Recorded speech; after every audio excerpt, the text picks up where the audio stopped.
It is Monday. It is Monday night, so you know what that means. We are here with the True to New York Baseball Power Hour. If you notice tonight, it's just the two of us, Billy and Brian.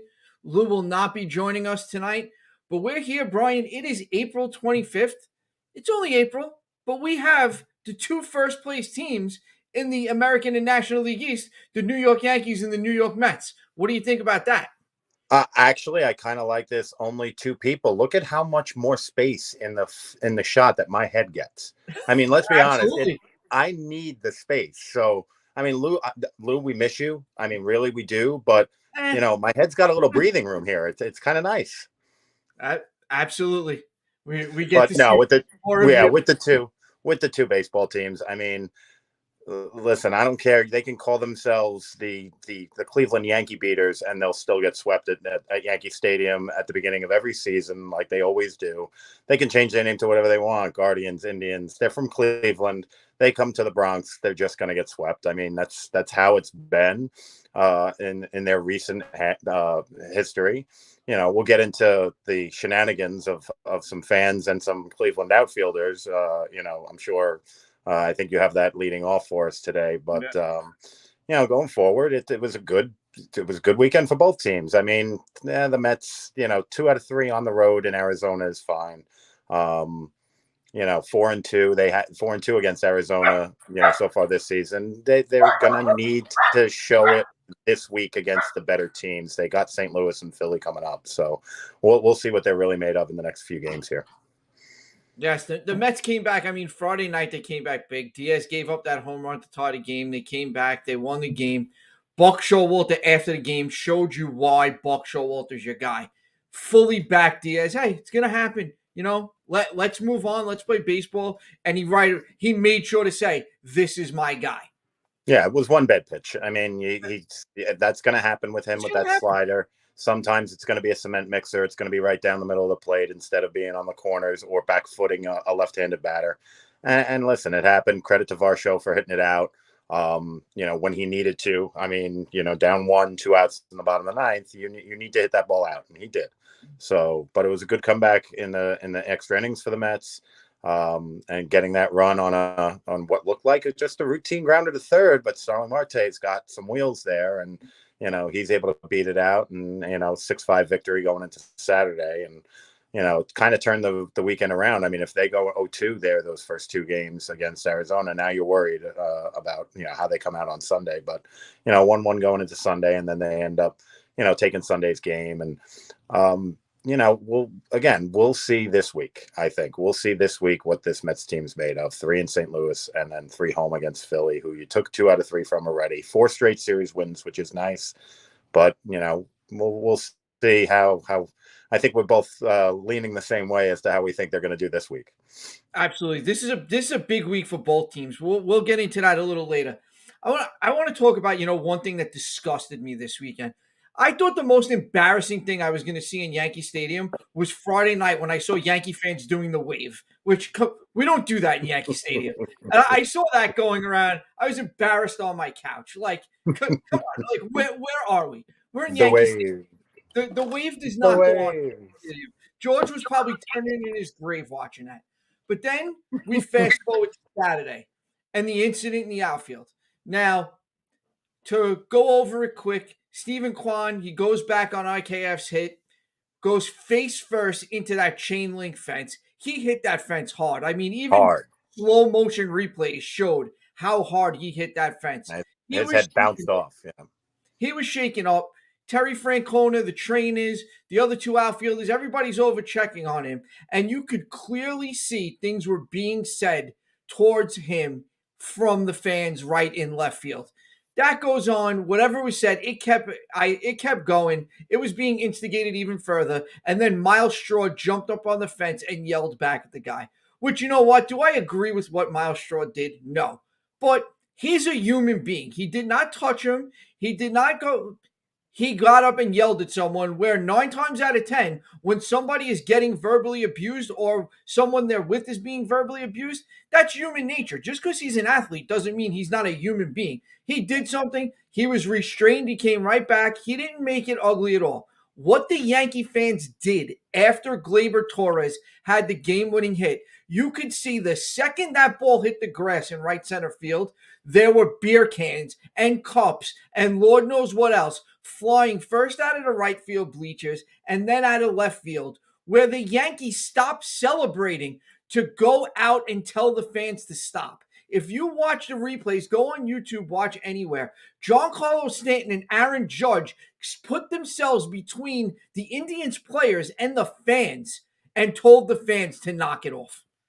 Yeah, I mean, with those beer cans, I mean, you don't know if those are half full beer cans. You don't know. I mean, so I mean, not for nothing. You get hit with a 3/4 half full beer can, and that's that's Exactly. not fun, especially from the from the distance it's coming from, and who knows how many of them. I mean, they look like dozens and dozens of them. So I mean, yeah, I'd like to say this was an isolated incident with one fan, but one fan or even a small group of fans aren't throwing that many items onto the field. So, yeah, bad job by security there, too. I mean, you got to get those fans under control. It shouldn't take Judge and Stanton to come out there and get in between the Cleveland Indians outfielders and the fans in order to diffuse that situation, which never should have been. It just should have been a happy occasion. I mean, walk off, base hit, you know, extra innings. You got to, you got to be able to celebrate that. And now the Yankees are out there in between and trying to be the police there, just policing their own fans. I mean, it's a big difference when you're out there and you're, heat of the moment and stuff like that. But this was it. The game was over. The game was completely over, and now you're going to continue with this with the Cleveland outfielders. It just didn't make any sense to me. I mean, seriously, you want to talk isolated incident? The outfielders and the three fans in left field, that was an isolated incident. That was a small group of people that they were speaking to. That was an isolated incident. What went on after that was a decision by probably a couple of hundred people to start throwing things on a field. And you Yeah. know what? I'm a diehard Yankee fan. You're a diehard Met fan. Neither of us nor anyone we know would even fathom going into a ballpark and doing something like that. It gave all Yankee fans a bad rap that unfortunately right now they deserve. I'm sorry. And I'm not going to backtrack on that. Yankee fans deserve what is being said about them today because of what these people did. I mean, listen. I mean, the Yankee fans and even us as Met fans, we're first to yell at Phillies fans at being, the worst, rivalry fans that we have. Philadelphia fans, Eagles and all the other ones, especially the Eagles fans putting batteries and snowballs, Yep. throwing them against the Giants. I mean, listen. Uh, Now you kind of have to take it. If you're a Yankees fan, you got to take it for a little bit, maybe from the fans from Boston saying, "Oh, we're so bad. Maybe we're not the worst fan base in this." Listen, Absolutely. And they it deserve whatever is said. I'm sorry. it's one day, it's one incident. I wish it was just more like one or two fans or maybe a smaller group of fans. It wasn't. It was a lot of fans, and you can't just say it's in one section because, like you said, it came from right field and then it started coming from left field, and it's just there's no excuse. There really is no excuse for it, especially in a situation like that where they had just won the game. You took away from a beautiful Yankee win Absolutely. with that nonsense. And again, when you really look at it, you're going after Mercado and Straw, two guys that were sticking up for their injured teammate. Yeah. Like they didn't go out there and start taunting and heckling the fans. Yeah, Straw yelled. I'm sorry. I don't think he was wrong. I think he acted like the worst thing you can accuse him of is acting like a human, like most other humans would have in that same scenario. Yeah, no, I completely agree. I mean, listen, he had his teammates back. I'm sure the rest of his teammates love him for it. Yeah, I'm sure all the Cleveland fans. It's really difficult to say Guardian fans, but all Yeah. the Cleveland fans, I'm sure over the weekend. Yeah, you know what? They got beat up a little bit this weekend, getting swept in Yankee Stadium. But I'm sure they're proud of their guys for sticking together and backing up one of their own. I mean the one good thing now going into the positives of what the Yankees did. That hit that IKF then Gleyber Torres to win it. That seemed to wake the Yankee bats up big time, which they did very well all weekend. They started off the week. The week didn't start good in Detroit. It was sloppy. Cole, capped off by Garrett Cole Tuesday night Well, he gets 5 outs, 5 walks, can't get out of the second inning. It was terrible. Don't remember the last time a Yankee starting pitcher had this much heat on him, because it's nothing like we've seen in a real long time what was going on with Cole earlier last week. I mean, 32 million a year, and you have the kind of 4 starts for the 3, 4 starts that he's had. Now, the first 3 were, obviously that one in Tuesday in Detroit.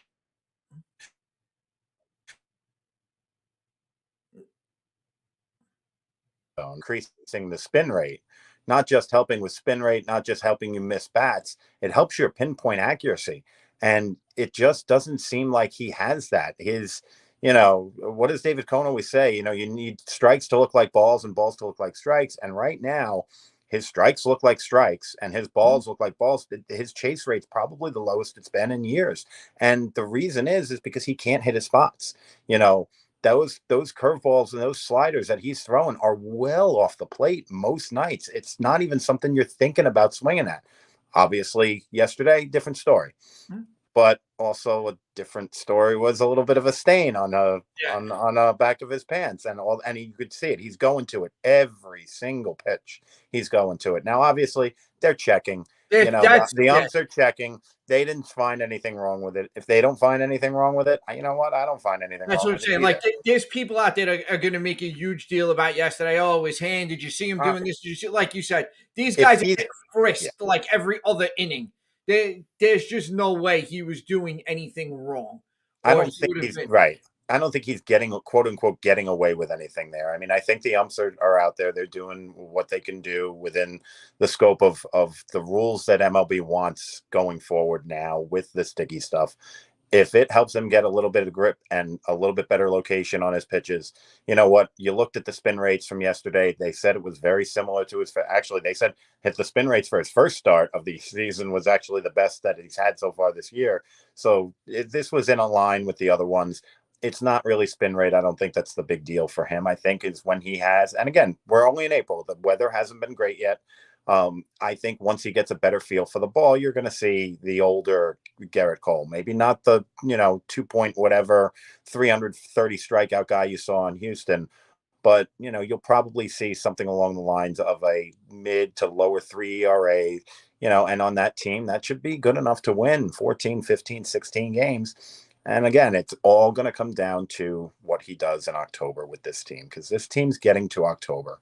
Let's not kid ourselves about that. This team is getting to October.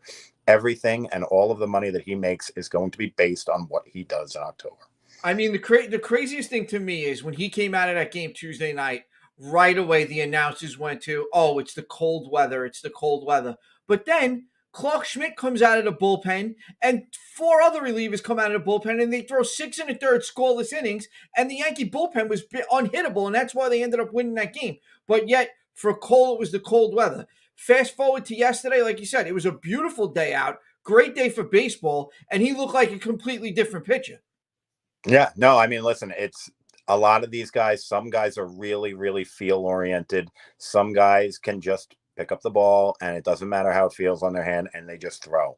Gerrit Cole obviously has shown you he is a feel pitcher when it comes to the timing of everything with regards to opening day. Oh my God, we're 4 minutes late. Get Billy Crystal off the mound. He's a creature of habit. He needs everything to be perfect. And the one thing that worries me about Gerrit Cole in that regard is things are rarely perfect in the playoffs. Things happen. Everything tends to get dragged out in the playoffs. You get extra days off that you're not used to. So if he's such a creature of habit, I don't know how confident you can possibly be with this guy going into big playoff series against teams that are patient and can hit. Absolutely. Playoffs, even further than that, World Series, it's all different schedules. The schedules are all over the place. And Boogie makes an excellent point here too. It's cold in October. So if that really is the issue with him, that he can't pitch in the cold weather, that could be a serious problem going down the line. Yeah, I mean, maybe if you're playing a series against like Tampa or Houston or something like that, maybe actually instead of pitching him in game 1 or 2 at Yankee Stadium, maybe you plan around it and pitch him in the warmer cities, even if it's on the road in Houston, in Tampa, where it's climate controlled, or any other place that it's climate controlled. Maybe you save him for that, and you kind of avoid him on playing in Yankee Let, Stadium in let's just mid-October hope on we a don't on a have 50-degree day. let's just hope we don't have a series against the Minnesota Twins in Minnesota. Could be a Or problem. yeah, It could be a he's problem. screwed. But one thing I will say, great bounce back by the Yankee offense this week. DJ's back in the leadoff spot. You know how long I've been saying DJ LeMahieu belongs being our leadoff hitter. No, Hicks did a good job there. Hicks, DJ, IKF. These guys are hitting. Judge and Glaber look like this weekend they possibly turn corners. Judge with the 2 homers Friday night. Glaber has a game-winning hit Saturday, follows it up going 2 for 3 yesterday. Maybe he's waking up a little. But to see some offense and some clutch offense out of the Yankees, it was a breath of fresh air. Because before this weekend, you really hadn't seen that. No matter they had 7 wins going into the weekend, you weren't seeing the clutch hitting like you saw in these 3 games this weekend. Situational hitting for the Yankees is always going to be the biggest issue that they have. They are a station to station team. They are not very athletic, regardless of what anybody wants to tell you. I think it's great. They have a lot of size. They'd be a great basketball team. I mean, Judge, Stanton, Gallo. Gallo. I mean, these guys are huge. I mean, they're monsters, but they're station to station guys. They're not manufacturing runs. They're going to need to get hits with 2 outs and runners in scoring position Absolutely. in order to succeed against the better teams. Listen, you can beat up on the Guardians, you can beat up on their pitching a little bit. Show me something against the better teams. I mean, we've already you and I were talking before the show about how this week looks for them. I mean, listen, anything if you don't get fat and get healthy during this homestand right now, and you already have 3-0 so far, maybe then you have something to worry about going forward. I don't see it happening. I think they are going to get fat on this homestand, and we'll see how the rest of this week plays out. Absolutely. I mean, Boogie's asking us now: is it Guardian pitching or Yankee hitting? It was a little of both, Boog. I got to be honest with you. But when you go out there Saturday when Emmanuel Clase, one of the best closers in the game, and they hit IKF and Gleyber Torres hit 9,800-mile-an-hour pitches to win this game. Like they didn't go out there and just get lucky against a bad pitcher. They went out there and got solid hits off one of the best in the game. No, I completely agree. But again, it's the same. It tends to be the same guys, though, doesn't it? I mean, it's always DJ. It seems it's always Torres. You never really see if you need a big home run. Yeah, Judge, maybe Stanton. If you need a big strikeout, put Gallo up there. I mean, It's exactly. just. I mean, I'll tell you it's just. right now, more than anything, I wouldn't mind seeing IKF up in one of those big spots. I mean, this It's kid's putting the bat on the ball. He's made a it's big turnaround from that first week. Yeah, I mean it is still a lot of same old with the Yankees. So we'll see going forward. I don't know how much you're going to learn this week about the Yankees. I think the only thing you can learn this week is negative if they don't have a good week. So, but we'll see. I mean, that's why they play the games. Yeah, no, I mean they got a big week. I mean, especially Severino. Severino's the guy that's going to get 2 starts this week. He gets a start against Baltimore in Baltimore, and then he gets a start at home against the Royals. He's got to go out there. No, excuse me, it's the reverse. He gets a start at home against the Orioles and then in Kansas City. He's got to go out there and be Luis Severino, the guy we've seen to start this season. Yeah, especially against those 2 lineups. I mean, he's got to, he's got to give you 12, 13 innings in these next 2 starts combined, 2, maybe 3 earned runs, keep your team in the game. And the Yankee bats should just beat up on these pitching staffs that they're about to face. So They have to. I mean, and one thing you were definitely right about. I want to backtrack a minute for what you said earlier about the Yankees are not very athletic, and that's a big problem. I've seen over the last 2 days they were talking. The Yankees had trade talks in spring training with the Padres about Gallo. I would revisit that in a heartbeat and get a more athletic left field. And it's not even just about what he's doing right now. Get me a more athletic left fielder on this team, and I think you see this team for completely different than they are right now. It's an awfully big left field to have a guy as big as Gallo trying to lumber around after balls right now. I mean, and one of the things was, I mean, he wasn't a bad defensive outfielder when he came here. It was actually No, he a was strong suit. But the one. now we're starting to see some of the warts here. And if you're not going to hit and you're not going to play defense, I mean, why are you in the lineup? Absolutely. And the one thing that drives me nuts is I keep hearing, oh, he was a gold glove last year. He was a gold glove right fielder in Texas. He played right field. Yeah. Now he goes to Yankee Stadium, plays one of the most spacious left fields in baseball. And 9 times out of 10, you watch balls hit to him, even the ones he catches. He looks lost out there. Yeah, I mean, and it probably hasn't helped either that, you play now, to 9, 10 games in Baltimore and they moved the fences back Yeah. there in their left field and just made that more cavernous. And, he's going to have, I mean, 90 something games in these unbelievably spacious, maybe you need more games at Fenway, where there's not so much room for him to, I mean, playing the wall sucks too. But if Manny can figure out how to play left field there, yeah, you gotta figure he can. yeah. He just in no aspect, offensively or defensively, he is not a good fit for this Yankee team. No, I agree. I mean, listen, if he's not going to get on base, I mean, that's one of the ways that the Yankees kill you is they get on base and then they wait for the 3-run homer. And if he's not going to get on base, he's not going to make contact and he's not going to play good defense, then what's he here for? No, and I can't listen to the people who defend him that want to talk about the 1 week where he's going to hit 5 or 6 home runs, and that's supposed to be the saving grace for the 2 months where he does nothing. Well, and it also depends on, if he's going to do something like that, you almost figure like it's going to be this week on a week where they probably don't need him. They need him against the Red Sox. They need him against the Rays. They need him against, the Astros. They need him against the better teams. I mean, the Twins right now. You need him against a team like that. You don't really need him to be putting up ridiculous stat padding numbers this week. We don't need him to be the king of the useless home run either. We don't. No. We don't need you. Oh yeah, he hit 3 home runs when we were up 7-1.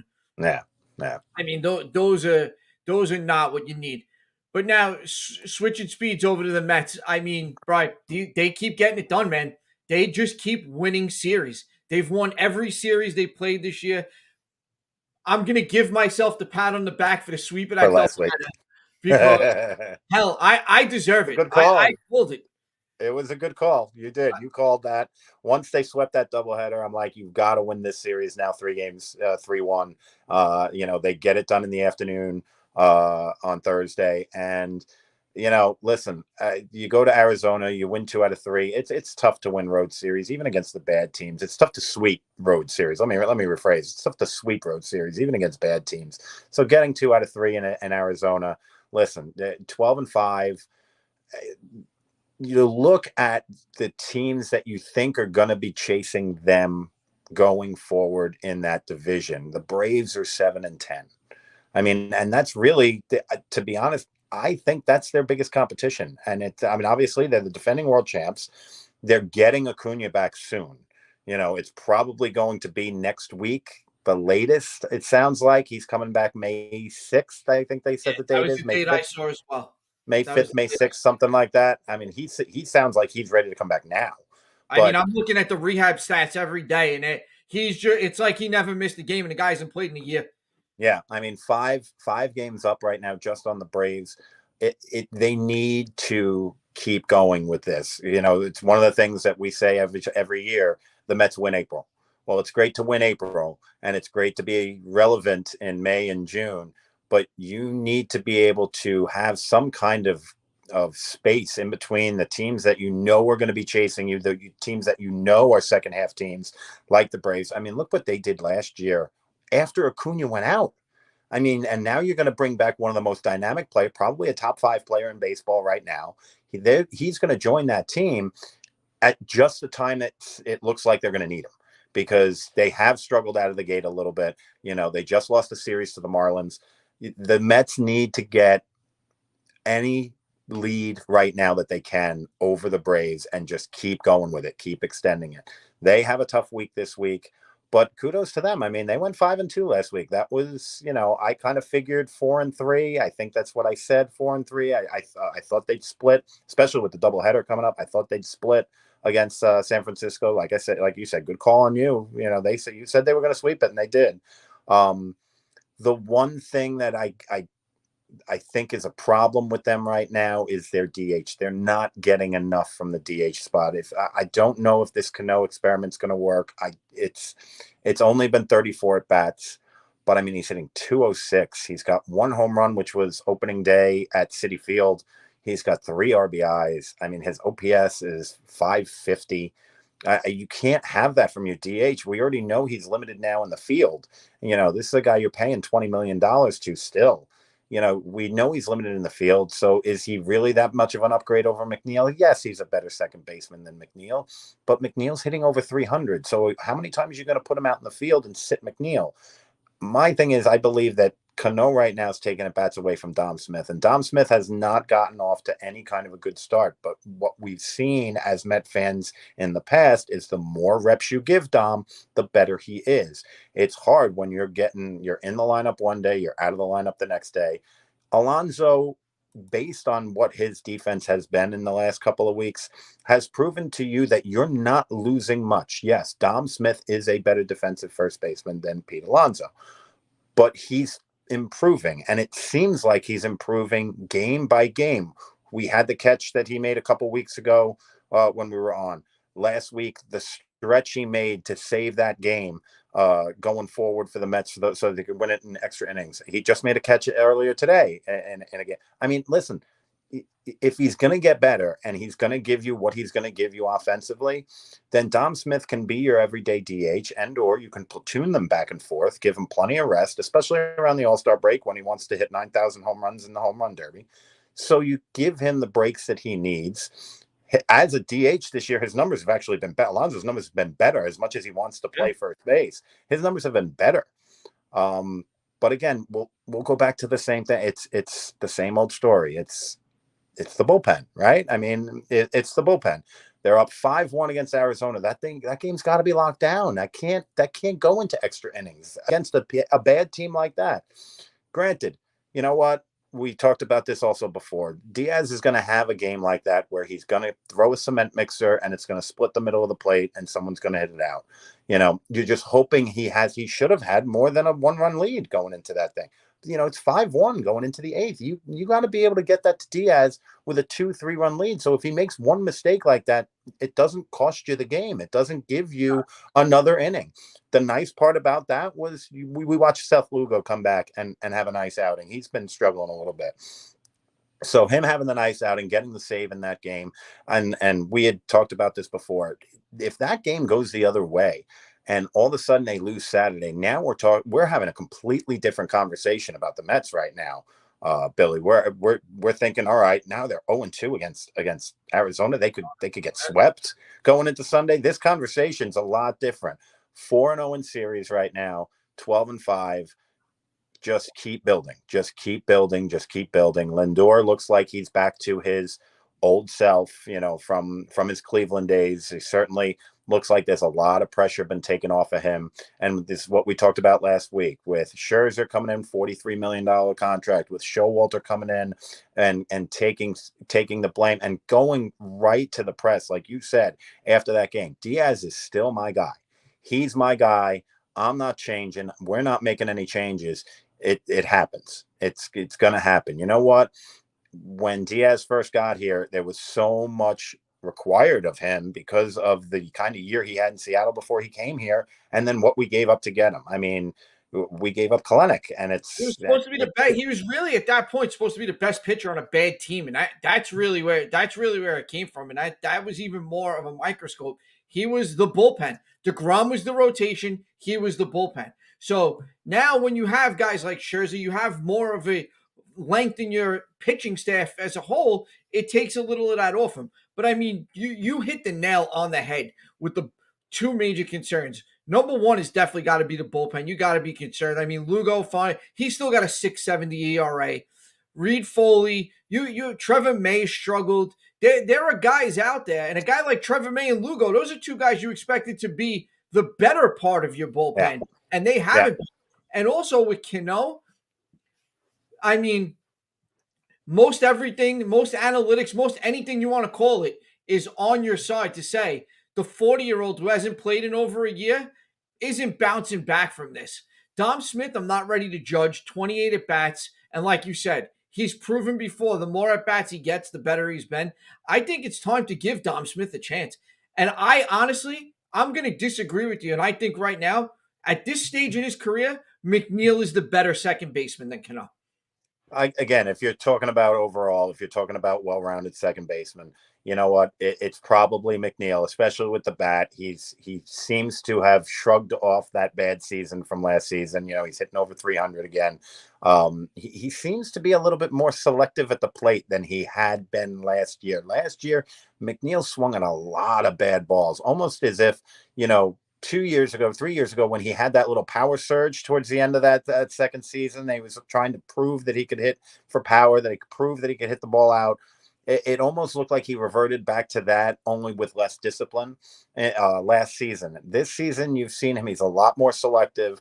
It's refreshing to see someone choke up on the bat with 2 strikes. I mean, just make contact, put the ball in play. Make the other team make mistakes. I mean, this is a team, at the bit of the opposite of the Yankees. This is no longer a station to station team with the Mets. You've got Marte who can get out there and steal a base. You've got really good base runners like Nimmo, I think his base running is very underrated. Marte with 40 whatever steals that he had last year. Lindor, who has proven to you he'll do anything to win. He doesn't care if he's got to bunt runners over. He doesn't care what he's got to do to win. He's going to do it. So you've got a team now that has just a little bit more athleticism than they did last year, and a way to manufacture runs. I mean, you look at the way they won that game the other night, 5-5. They could be a disaster to lose that game in Arizona. And Starling Marte hits what looked like a routine grounder to third, and he beats it out, and they score the run, and that's the run that holds up and wins them the game. Stuff like that. That was my next point, bringing up too, Starling Marte. He's the aggression and the winning. Starling Marte just looks like a winning ball player out there and is bringing an aggression to this team that they didn't have before. Yeah, I mean, he did have the little hiccup before. I mean, and Showalter refused to throw him under the bus, trying to steal that base in the 8th inning, down by 4 or whatever. I mean, listen, he should have the green light 99.9% of the times. He also needs to know that that's not a spot where you need to steal a base there. You can't run yourself out of an inning there when you're trying to build a rally to get back in the game. Listen, I mean, Showalter didn't say he told him don't do that again, but you kind of got the feeling he gets his point told him, please don't do that again. He gets his point across without having to say it, and then again that's a gift for him. Another guy I want to talk about, one of my punches picks from last week, Tyler Mcgill. I mean, this kid again, Tuesday night didn't have his best stuff. 7 hits, 4 earned runs, only 4 strikeouts in 6 innings. No, he bounced back yesterday. 6 2/3, 7 strikeouts, 2 runs. I mean, this kid is proving he belongs in this rotation. Well, absolutely. And here's the problem, though, is when you have a Scherzer and a DeGrom on this staff, but yet they're older guys. So the little nagging injuries are going to creep up. Obviously, DeGrom's are a lot more than just nagging injuries, but you also know that Scherzer's getting up there in age. He's 38 now. He's going to miss a start here and there. You need a bulldog like Mcgill who can give you 6 and 7 innings and save that bullpen for a game where you might need to have a bullpen game. And we just discussed about that would make me nervous. If I'm a Mets fan, I don't want too many bullpen games. No. We need Walker back. We need DeGrom back. We need Peterson back up here. We need these guys in order to stretch out everybody and minimize the effect that middle and long relief is going to have on this Mets team. I mean, I'm gonna go back to what I said last week, and I'm still standing by it. When DeGrom comes back, if these guys are still performing where they are right now, there has to at least be a discussion of a 6-man rotation. Because you just answered it yourself. Scherzer's getting up there in age. DeGrom can't stay healthy. It could benefit them. I know they might not love it. I know people don't love to hear it. But if you have 6 effective starting pitchers and your top 2, one's 38 and the other one's injury prone, it's not the worst idea if you're not losing. If it's not a huge drop-off where you're starting someone that doesn't belong in a rotation. No, but I mean, Scherzer's going to hate it. You know that because he hates getting taken out of any situation where he can possibly pitch. I mean, here's a guy, he'll go on 3 days rest for you. He doesn't care.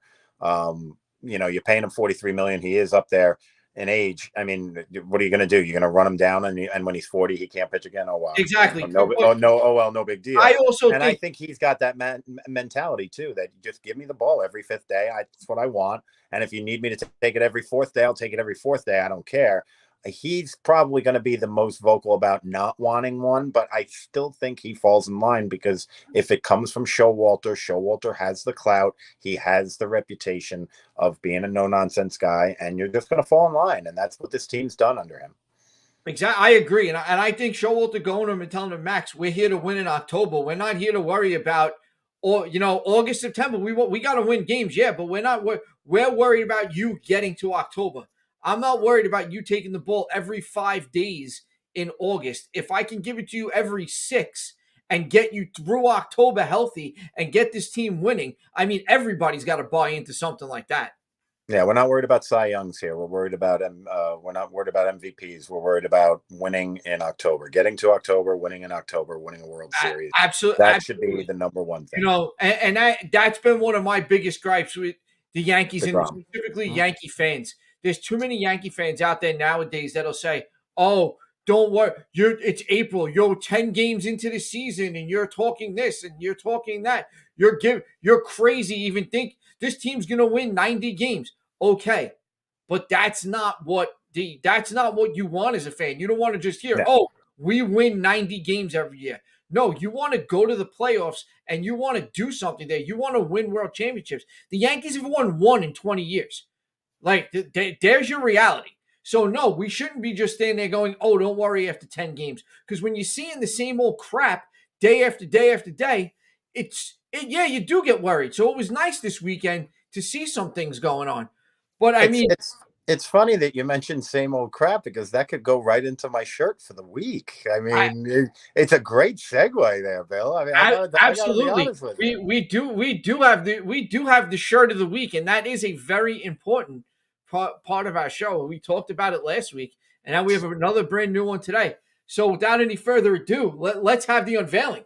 So listen, I mean, we talked about the Yankees. We've talked about Brian Cashman. We've talked about Hal Steinbrenner, and it's the same old, right? It's let's get the guy who can bash the ball 500 feet. Let's get the guy who will get on base at least a decent amount of time. We're going to wait for the 3-run homer. We're going to beat up on bad teams. We're going to beat up on bad pitching. But the problem is there are far less bad teams and far less bad pitching in October when it matters. So, I mean, the shirt this week is really dedicated to Brian and to Hal. I mean, it's pretty much, if you can read it there, it's the only thing that makes someone change. And the back of my shirt says, the realization that they need to do it.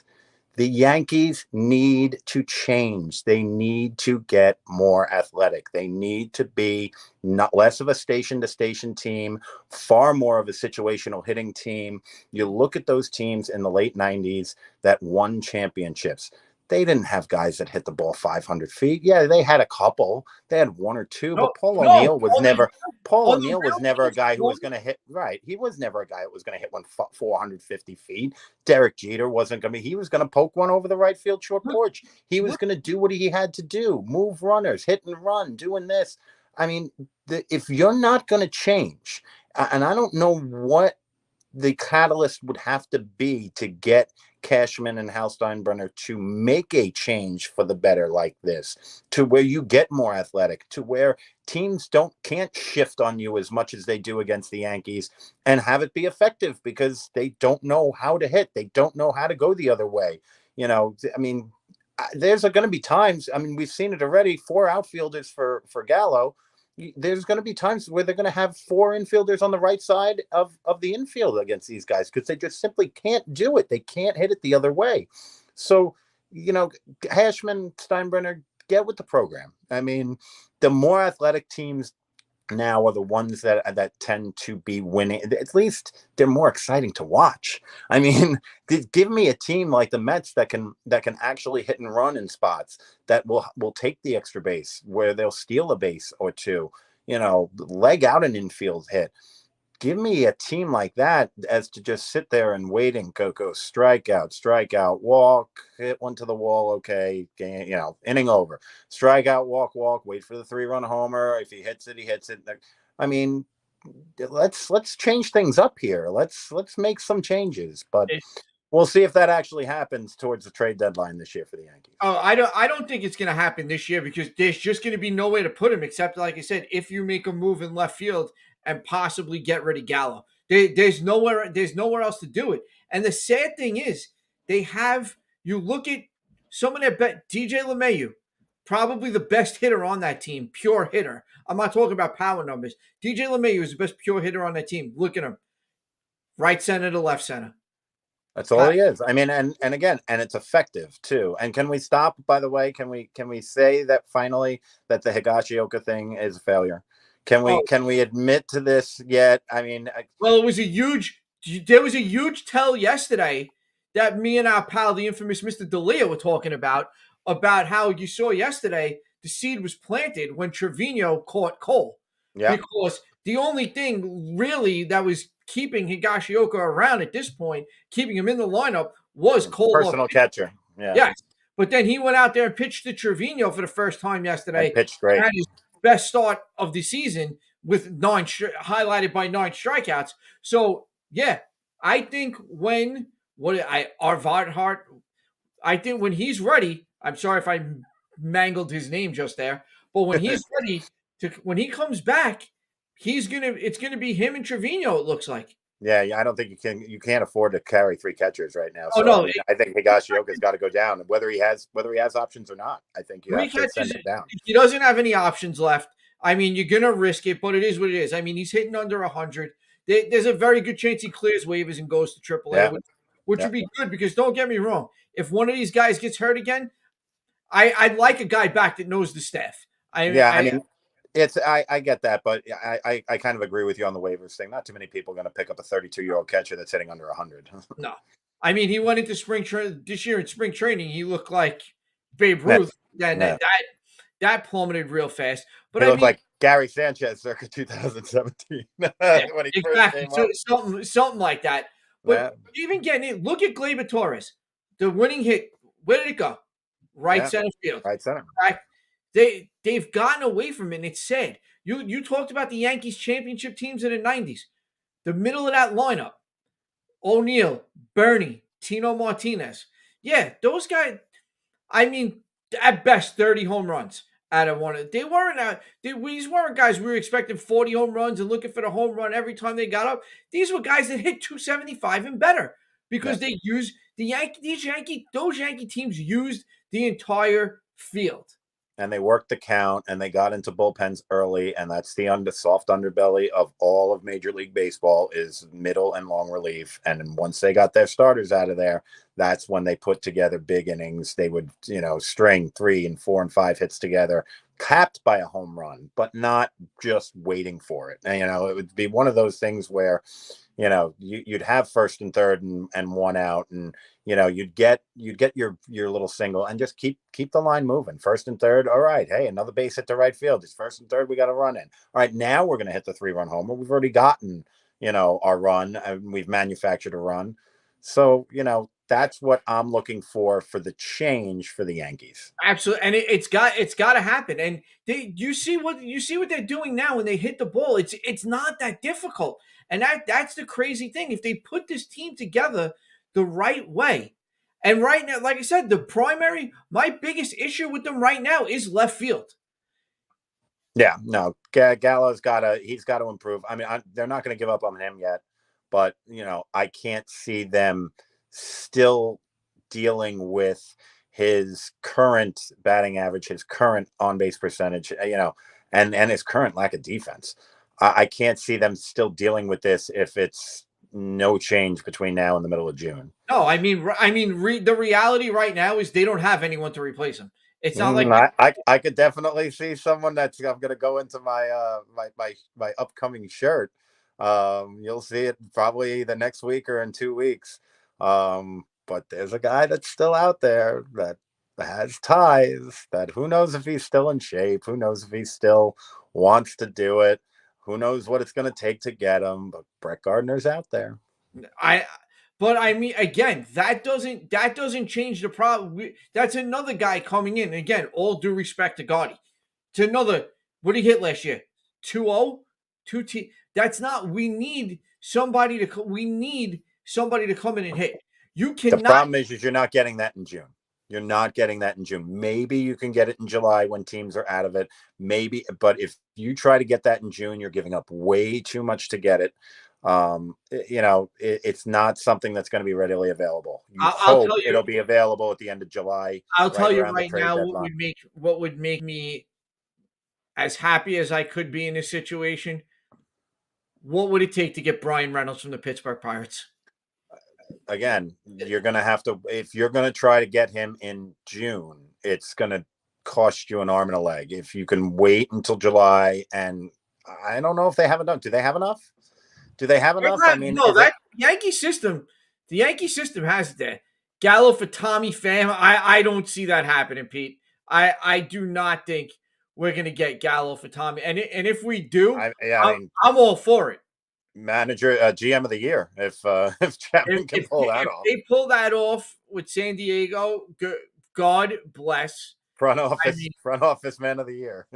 Sign me up right now. All right, Brian, we're gonna go right into it now. We're gonna go into Punch's picks for the week. Last week I went with Mcgill and Garrett Cole. Mcgill came up solid in both starts. Garrett Cole split, but he finished big, and I loved yesterday's start. You know, as a fan, it made me see that he still has it in him, and I just hope it continues. He's never going to be my favorite, but I hope it continues as a fan of this team. This week I've decided to flip it, and I went offense with both of my picks, though. My number one guy, Pete Alonso. 6 games this week against 2 of the better teams in the National League. It's time to see. I'd love to see a big Pete Alonso week this week. A week where Pete what he's been very capable since his rookie year, and he takes the team and puts it on his back for a week against some of the better competition in the National League. What do you think about that one? I mean, listen, he's got so much help right now. I mean, we're going to get into the Mets, going forward with this week and it's a 2-start week for Scherzer. It's probably a 2-start week for Bassett. I mean, he's got plenty of help. He doesn't have to be the guy, but it would be nice to see him break out a little bit. I mean, he's had a game or two here and there so far at the beginning of the season, but he is only hitting 250. I mean, he was leading the league in RBIs, at some point last week. That production's kind of tailed off a little bit. Still leading the team. Yeah, we'll see. We'll see how he handles the St. Louis pitching staff. I think he can get fat on Phillies, but I don't know if it's not exactly a hitter's ballpark, St. Louis. We'll see how he does tonight and over the next 2.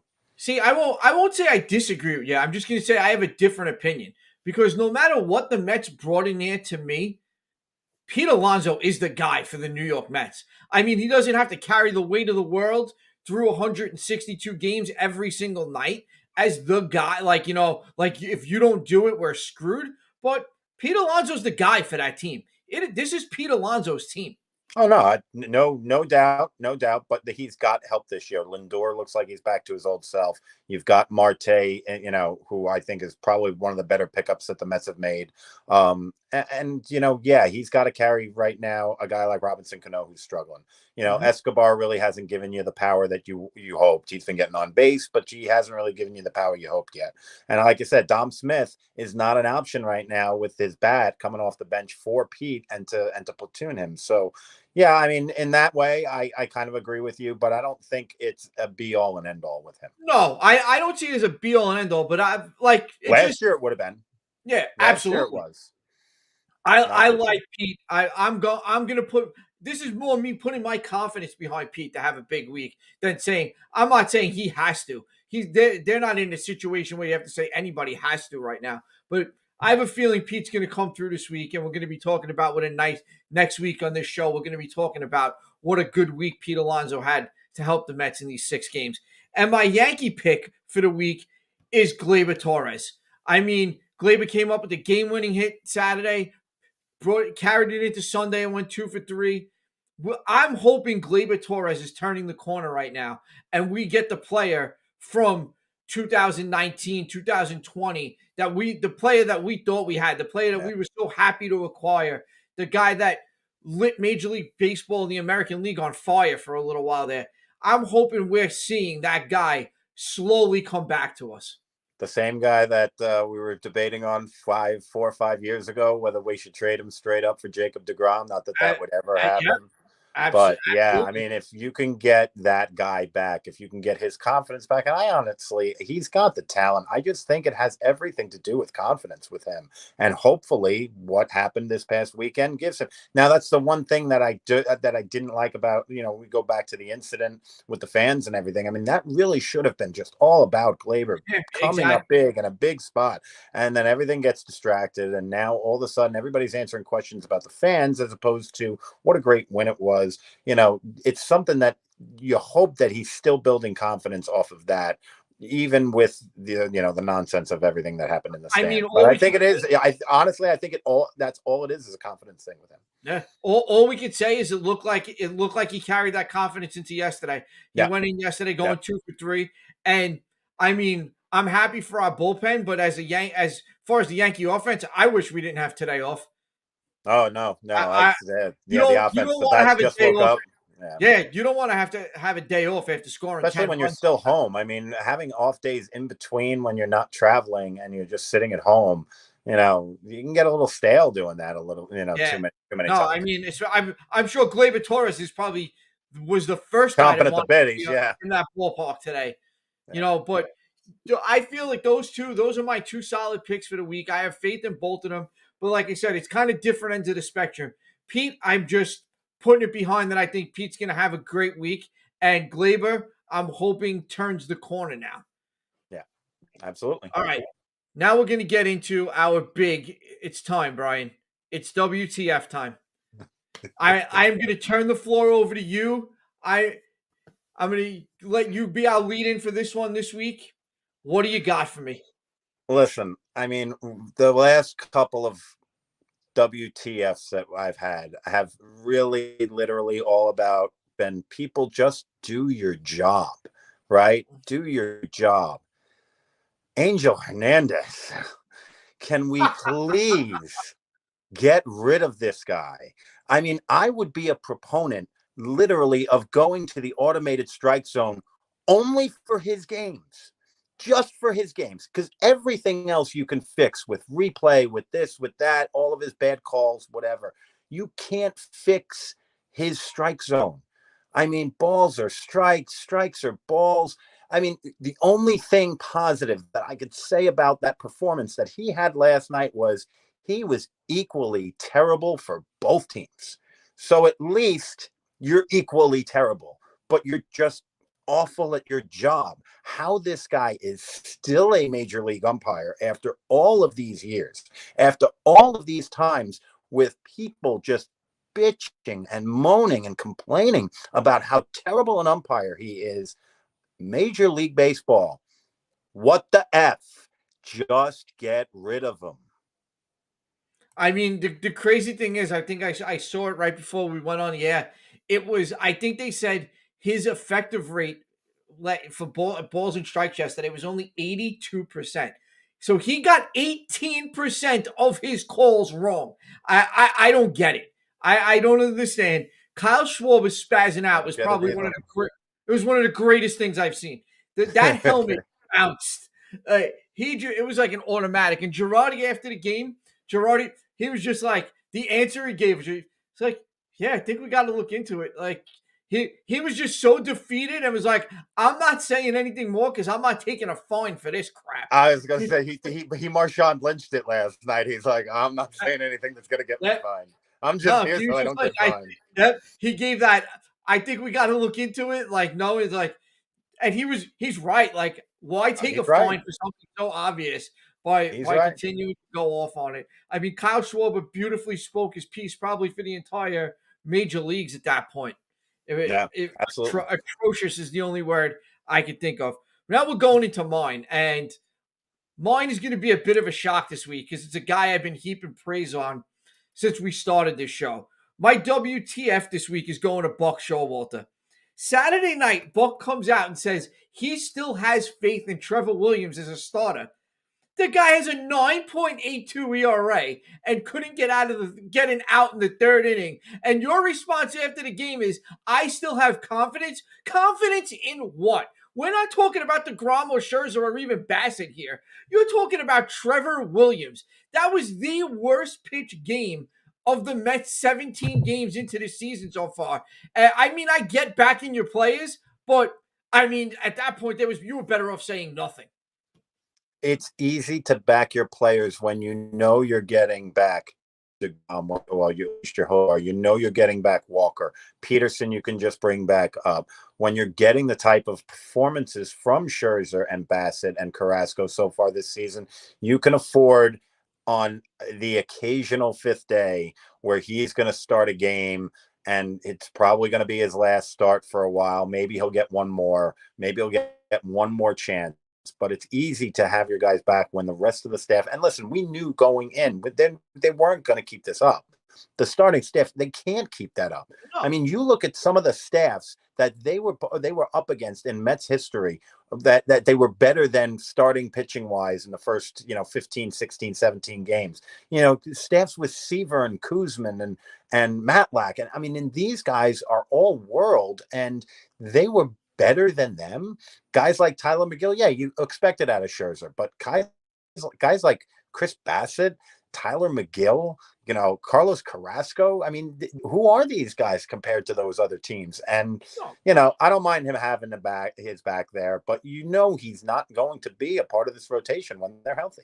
It's not so much even having his back. It's just, to me, saying nothing there was better, because you can't support something like that with the bullpen you have. You can't say I have confidence in this, knowing that you just had to go to your bullpen for 6 innings. No, a bullpen that we all agree on is not that good. Not that good. You don't want to expose that bullpen any more than you have to, and you're going to give confidence to a guy that just made you put them out there for 6 more innings. You don't have guys pitching 8 innings anymore where you can say, all right, I can rest the bullpen tomorrow because so-and-so's pitching.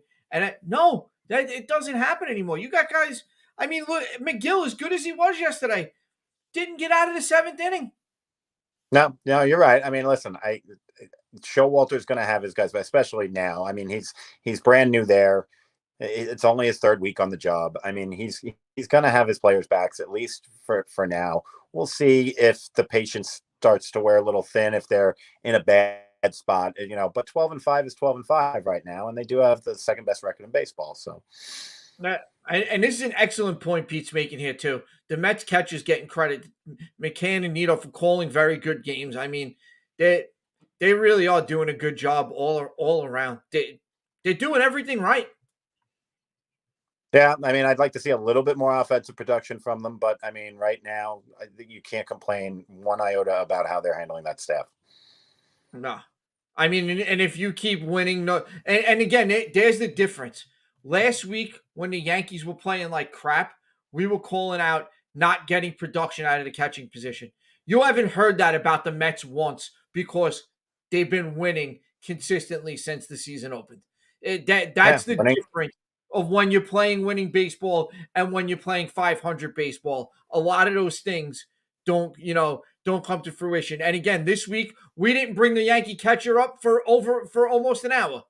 Yeah, no, it's true. I mean, winning's the ultimate deodorant. I mean, it masks a lot of issues, masks a lot of problems that you may think you have. And like I said, that's where my shirt came in this week. And we're going to talk now about what's going on this coming week with both our teams.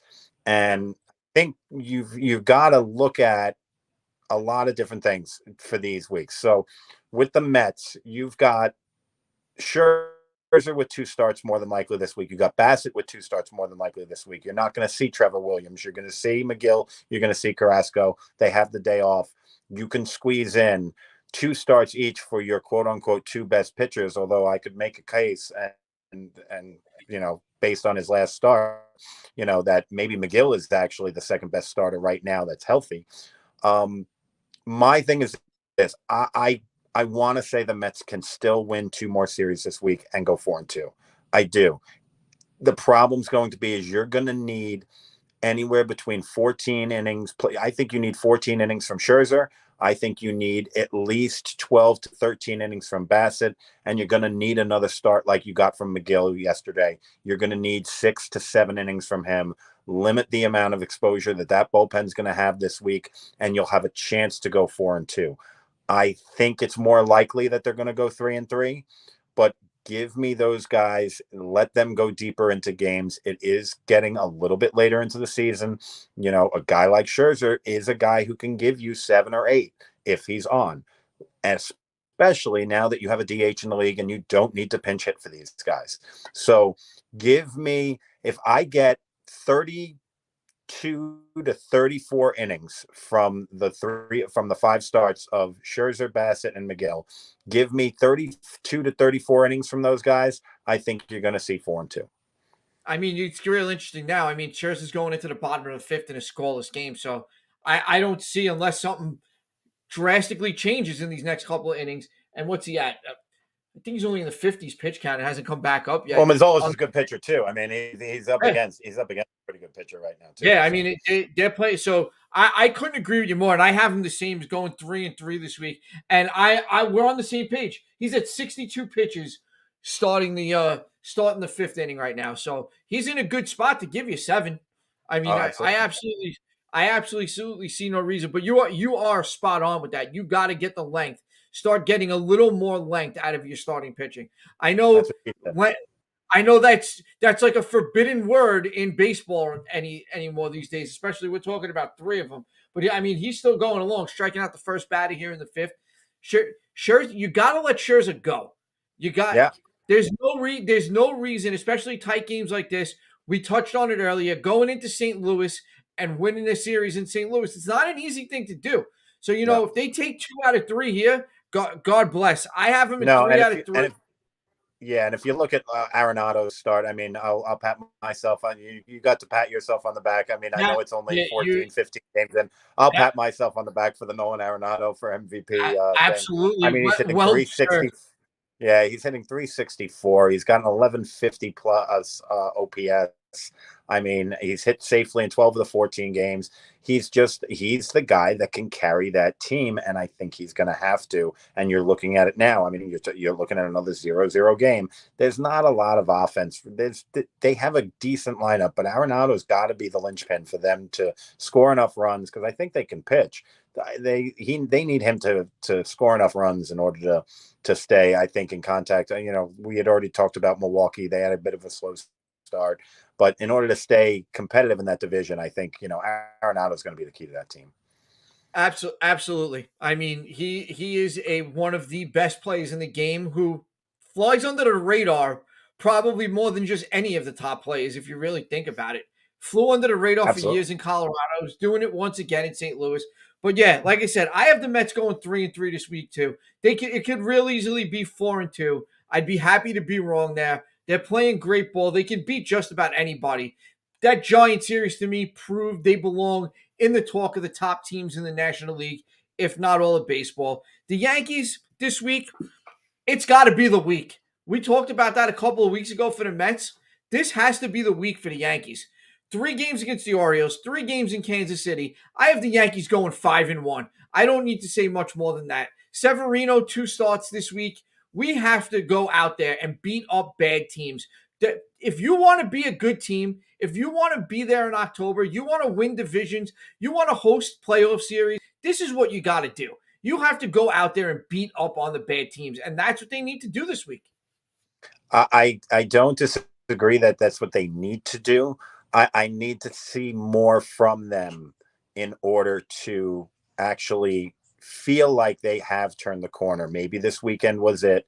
Maybe it wasn't. I need to see 5-1. I actually would really like to see 6-0. These are 2 teams that they should absolutely beat up. But I'm going to go 4-2 because until they actually prove it to me, I'm going to be a non-believer. It's not that I think they're going to lose any of these series. It's not like I think they're going to lose the series. They got to prove it to me first. I mean, 3 games against the Guardians, not really enough proof yet. Give me proof. And I understand they're not good teams, but what good teams do to these bad teams is they beat them up. They get fat on them. They get healthy off them. They get their bats going off of them. Let me see 6-0, but I still think we're going to see something along the lines of 4-2. That is exactly what they need to do. They need to go out there and do exactly what they did to the Guardians. They didn't do it to the Orioles last week. They got it. They have to make right on that now. They have to go out there and they have to beat up on these teams, and they have to carry the offense that they brought in from this Guardian series. Need to carry it straight into this series with Baltimore. Yeah, I completely agree. And just get healthy, get the bats going, get guys the confidence. We had just discussed Glaber. Get these guys the confidence that they need off of this bad pitching to carry into series that are going to matter a little bit more, especially come October. Exactly. You got Glaber, you got Aaron Judge. These guys both look like they turned the corner in that series, and you got to see it. You want to see DJ and Hicks continue hitting. Hopefully Donaldson can get going. Stanton hasn't been hitting the greatest over the last few weeks, since the opening series with Boston. He's been inconsistent at best. I wouldn't mind a hot streak from Gallo. I mean, just some sort of life. He's going to be in the lineup. I'd like to see it, even though, like we said, yeah, it'll be against these teams when they're up. Just give us something to see. What would you consider a hot streak from Gallo? Would that be like 2 consecutive plate apperances without striking out, or what are we? What are we talking about? Exactly. At this point, that I'm not even kidding you when I say it. I would rather see at this point right now in the season IKF or Trevino up in a clutch situation over Gallo, because at least with them I have faith that they can put the ball in play. And like you proved before with Starling Marte the other night, put the ball in play, things can happen. It doesn't have to be the ball in play into the bleachers. Put the ball in play and things can happen. Yeah, make other teams make mistakes, because defense is not really worked on anymore because of so many strikeouts, walks, and home runs that your defense just doesn't matter now. That's the Billy Beane Moneyball thing. His defense doesn't matter. Well, put the ball in play, make them make the mistakes, and if you can capitalize on them, and the Mets have the first couple of weeks, you can get to 12-5. I mean, without other teams' mistakes, you're probably looking at a Mets team that's maybe 10-7, but they've capitalized on other teams' mistakes, and now they're 12-5. Mm-hmm. They absolutely have. They've capitalized and they've come through and they've limited their own mistakes. Yeah. Yeah, absolutely. The defense is a little bit. I mean, the defense had to be better, but the defense is a little bit better than I thought. Even I thought they would be. I mean, that's one thing that's forgotten in all of this is limiting your own mistakes as well as capitalizing on the others. All right, Brian, we are up against it. That is our show for tonight. We did not have losers tonight, so we'll just call Lou a loser for tonight because he didn't show up.